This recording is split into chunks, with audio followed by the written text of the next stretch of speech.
What an honor and privilege it is to join you today to celebrate the 10-year anniversary of liberating the regions of Rojava, which included Afrin, Kobani, and Jazeera from the Syrian regime.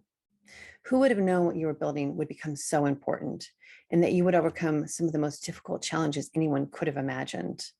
When ISIS took over much of the region after the regime withdrew, you rose to the occasion, eventually defeating the ISIS caliphate as partners of the US-led global coalition to defeat Daesh. But the cost was high, with over 11,000 lives lost and 24,000 disabled. Today, we remember and honor the martyrs who sacrificed their lives so others could have a chance for a future. While many in the US and around the world know about the Syrian Democratic Forces' legendary defeat of the ISIS caliphate, so many are just now learning about the remarkable self-governance that was first established in 2012, embracing religious freedom and gender equality.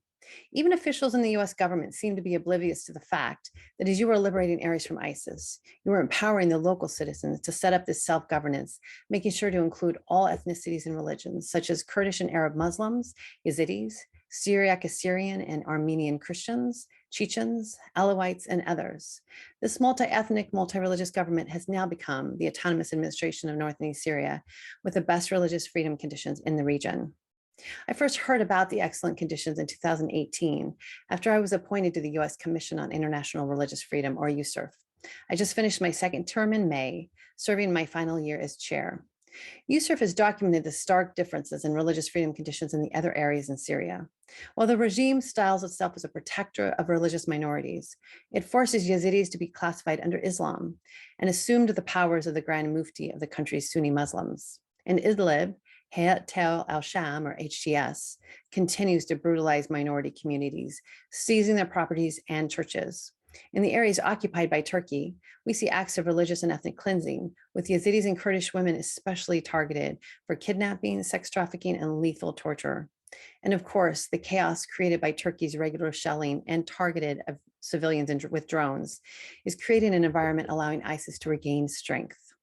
In USCIRF's annual report published in April, they contrast these areas to the Northeast, saying, promising environments for religious freedom and intra-religious cooperation remain limited to the areas of North and East Syria held by the Autonomous Administration of North and East Syria, including its military branch, the SDF, and the Syrian Democratic Council, or the SDC. As in prior years, the AENES continued to openly support pluralism and collaboration among religious and ethnic groups. That positive environment reflected the AENES status as one of the only principled actors within Syria to actively and intentionally foster religious freedom and diversity. I first visited in November 2019 as a guest of Freedom Research Foundation while Turkey was invading for the third time. I was shocked when I saw the level of civilian death and war crimes. When visiting the Assyrian Khabur Valley that was at the center of the violence, it seemed Turkey was continuing the genocide that ISIS had started in all the areas that Turkey has invaded and now occupies. The targeting of religious and ethnic minorities is well documented and troubling. Because of the importance of keeping Turkey in the NATO alliance, much of the world looks away as Turkey looks to invade again. If targeting civilians is a war crime in Ukraine, then it is a war crime in Syria. Any further aggression from Turkey should come at a high cost. If it does not, Turkey will continue this aggression here and elsewhere. And at some point, the US and the international community will have to stand up to them. They should do that now by denying Turkey F-16s and threatening crippling sanctions if they dare invade. The people of Northeast Syria have done exactly what the US had hoped every military partner will do. Take responsibility for your own future by building governance that holds the ground that was won so we don't have to fight for it again. The only way the US can meet its goal to ensure the enduring defeat of ISIS is to support the governance you have built. I'm thankful for the general license lifting sanctions in support of the autonomous administration, giving you the opportunity to build an economic future, which is key to peace and stability. In January, I was able to participate in the International Conference on Mesopotamian Religions and Beliefs at Rojava University. It was stunning to see so many diverse communities talk about their work to eliminate extremism and improve religious harmony.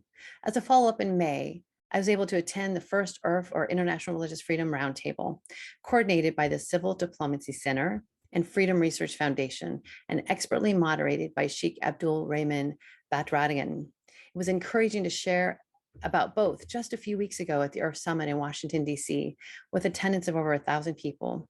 I was also given the Earth Impact Award, which was quite an honor, given to a current or a former government official.